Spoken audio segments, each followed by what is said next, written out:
अस्सलाम वालेकुम दोस्तों, दिस इज़ मोहम्मद अकील हैदर। कैसे हैं आप दोस्तों? ईरान ने दमिश्क में अपने सिफारत खाने पर हमले के जवाब में 14 अप्रैल हफ्ते को रात गए इसराइल पर 200 से ज़ायद मिसाइल्स और ख़ुदकुश ड्रोन्स दागे थे।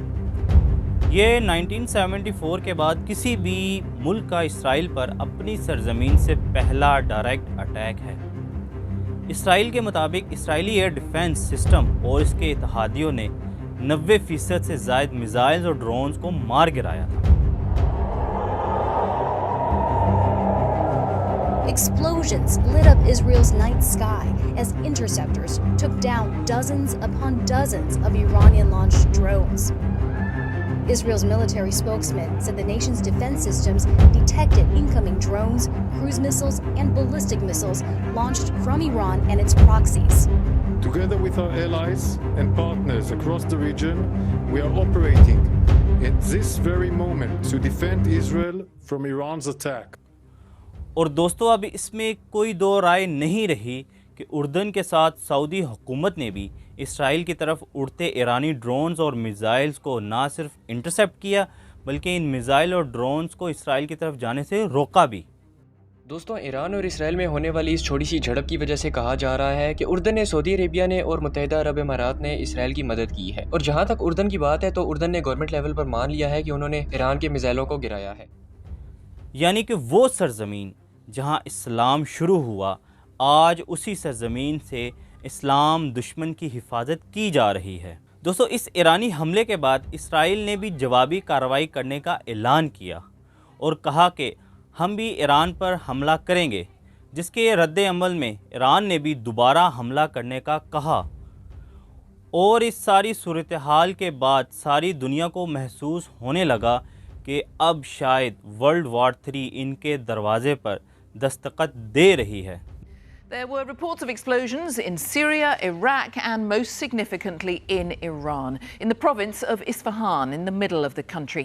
The area is home to an airbase and several nuclear sites, as well as a missile factory. दोस्तों, फिर वही हुआ जिसका डर था। 19 और 18 अप्रैल की शब को ईरान की फ़िज़ा धमाकों से गूंज उठी। 19 अप्रैल की सुबह अमरीकी फ़ौजी ओहदेदार की तरफ से एक बयान आता है जिसमें ये कहा जाता है कि इसराइल ने ईरान के शहर अस्फ़हान में फ़ौजी अड्डों के करीब ड्रोन्स अटैक किए हैं।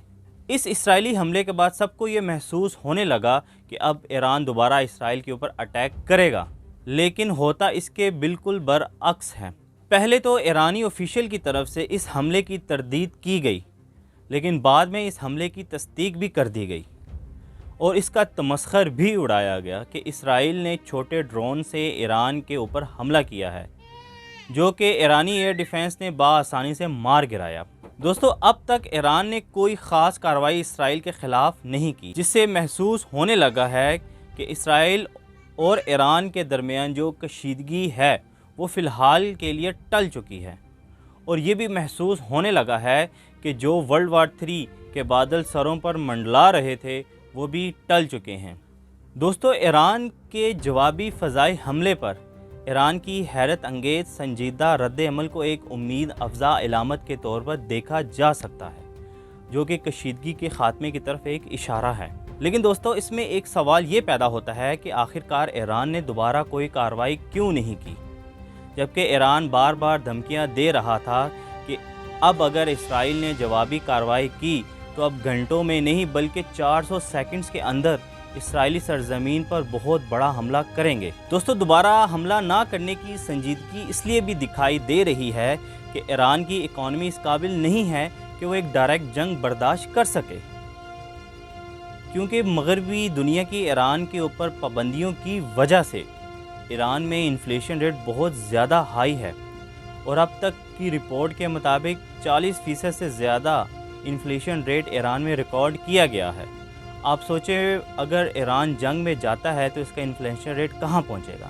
इसके साथ साथ सख्त इस्लामी कानून की वजह से भी ईरानी अवाम ईरानी मौजूदा रजीम से नाखुश है। दोस्तों, इस सारी सूरत हाल में अगर ईरान किसी जंग में जाता है तो हो सकता है कि ईरान को इसराइल से ज़्यादा इसकी अवाम से रद्द अमल का सामना करना पड़े और हो सकता है कि ईरानी अवाम मगरबी ताकतों के साथ मिलकर एक नया इनकलाब बर्पा कर दें جس کے نتیجے میں ہو سکتا ہے کہ موجودہ رجیم کا خاتمہ بھی ہو جائے۔ تو میرے نزدیک ایرانی رجیم ان ساری صورتحال کو مد نظر رکھتے ہوئے دوبارہ اسرائیل کے اوپر اٹیک نہیں کرے گی، لیکن ایران اپنی پراکسی کے ذریعے، جس میں حزب اللہ اور حماس جیسی تنظیمیں شامل ہیں، ان تنظیموں کے ذریعے اسرائیل کو بہرحال ٹینشن میں رکھے گا اور اسرائیل کو ڈسٹرب تو کرتا ہی رہے گا۔ باقی دوستو اس ویڈیو میں اتنا ہی۔ اگر آپ کو یہ میری ویڈیو پسند آئی ہے، چینل کو سبسکرائب کریں، ویڈیو کو لائک شیئر لازمی کریں۔ بہت بہت شکریہ۔